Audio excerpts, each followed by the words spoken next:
What Fox Television told us was that we were just the people to be the investigators. Do any stories you want, ask tough questions, and get answers. So we thought, this is great, this is a dream job, fantastic. The very first thing they had us do was not to research stories, but to shoot this promo, which was The Investigators. Uncovering the truth, getting results, protecting you. And they had a film crew and a smoke machine, and we were silhouetted. Investigative reporter Steve. One of the first stories that Jane came up with was the revelation that most of the milk in the state of Florida and throughout much of the country was adulterated with the effects of bovine growth hormone, the artificial hormone that farmers were injecting into their cows so that they would produce more milk. With Monsanto, I didn't realize how effectively a corporation could work to get something on the marketplace. The levels of coordination they had to have. They had to get university professors into the fold. They had to get experts into the fold. They had to get reporters into the fold. They had to get the public into the fold. And of course the FDA, let's not leave them out. They had to get the federal regulators convinced that this was a fine and safe product to get it onto the marketplace. And they did that. They did that very, very well. It's a great time to be a high-producing cow. Posilac One Step, bovine somatotropin by Monsanto. The federal government basically rubber-stamped it before they put it on the marketplace. The longest test they did for human toxicity was 90 days on 30 rats. Posilac is the single most tested new product in history and is now available to you specifically so you can increase your profit potential. And then either Monsanto misreported the results to the FDA, or the FDA didn't bother to look in depth at Monsanto's own studies. The scientists within Health Canada looked very carefully at bovine growth hormone and came to very different conclusions than the Food and Drug Administration in the U.S. did. Monsanto's engineered growth hormone did not comply with safety requirements.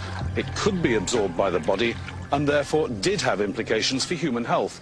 Mysteriously, that conclusion was deleted from the final published version of their report. They knew there were problems. They saw serious potential human health problems, and they stood up in Canada and said, we're not going to approve this because we don't believe it's safe. We have been pressured and coerced to pass drugs of questionable safety, including the RBST. I personally was very concerned that there's a very serious problem of secrecy, conspiracy, and things of that nature, and something needs to be done. The FDA was then on the hot seat. They had to come up with an answer. They didn't come up with a good one. And they never took the opportunity then. I mean, what would they do? Pull it off the market and say, we need to now do the job that we didn't do the first time? They didn't do that. We wrote the story. We had it ready a week beforehand. They bought ads. Farmers in the milk industry say it's safe, but studies suggest a link to cancer. Don't miss this special report from the investigators. That Friday night before the Monday this series was to begin, the fax machine spit out a letter from this very high-priced lawyer in New York that Monsanto had hired. It contained a lot of things that were just off-the-wall false, just demonstrably false. But if you didn't know the story and you didn't know how we had gone about producing it, would have scared you as a broadcaster, as a manager. And they decided that they would pull the story and they would just check it one more time. But the bottom line was that there was no factual errors in that story. Both sides had been heard from. Both sides had had an opportunity to speak. 1 week later, Monsanto sent the second letter. And this was even more strongly worded. And it said there will be dire consequences for Fox News if the story airs in Florida. And this time they freaked. They were afraid of being sued, and they were also afraid of losing advertising dollars at all of the stations owned by Rupert Murdoch. And he owned more television stations than any other group in America. And that's 22 television stations. That's a lot of advertising dollars for Roundup, aspartame, NutraSweet, and other products. So we got into a battle. And the first deal was the new general manager. And his name's Dave. And Dave is a salesman, and, you know, he'd pump your hand. How you doing? How you doing? Called us upstairs to his office, and he said, what would you say if I killed this piece? What if it never ran? And we said, well, you know, we wouldn't be very happy about that. And he said, well, I could kill it, you know. And we said, yes, of course, you're the manager. You could kill it. It would never air. And he's hemming and he's hawing and he's back and he's forth. And we couldn't figure out, what is this all about? And finally he blurted out, look, would you tell anybody? You know, I said, I'm not going to lie for you. About a week later, calls us back to the office and says, okay, we'd like you to make these changes. In fact, you will make these changes. We said, well, look, let us show you the research that we have that shows that this information you want us to broadcast isn't true. To which he replies, I don't care about that. I said, pardon me? And he said, that's what I have lawyers for. Just write it the way the lawyers want it written. I said, you know, this is news. This is important. This is stuff people need to know. And I'll never forget, he didn't pause a beat, and he said, we just paid $3 billion for these television stations. We'll tell you what the news is. The news is what we say it is. I said, I'm not doing that. And he said, well, he said, if you refuse to present this story the way we think it should be presented, you'll be fired for insubordination. I said, I will go to the Federal Communications Commission and I will report that I was fired from my job by you, the licensee of these public airwaves, because I refused to lie to people on the air. And it's thank you very much. You'll hear from us right away. Well, 24 hours came and went and we didn't hear a thing. And about a week later, he calls us back, and now we've changed strategies. How about if we pay you some money and you just go away? And I said, how much money?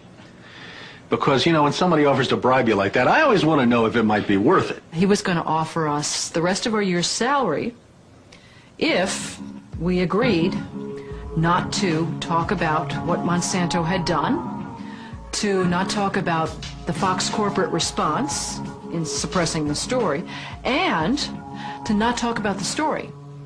Not talk about BGH, again, anywhere. Not take the story to another news organization. Just zip up. I said, you mean if I want to go to my daughter's PTA meetings and explain what's in the school milk at the school lunch program? I can't. No.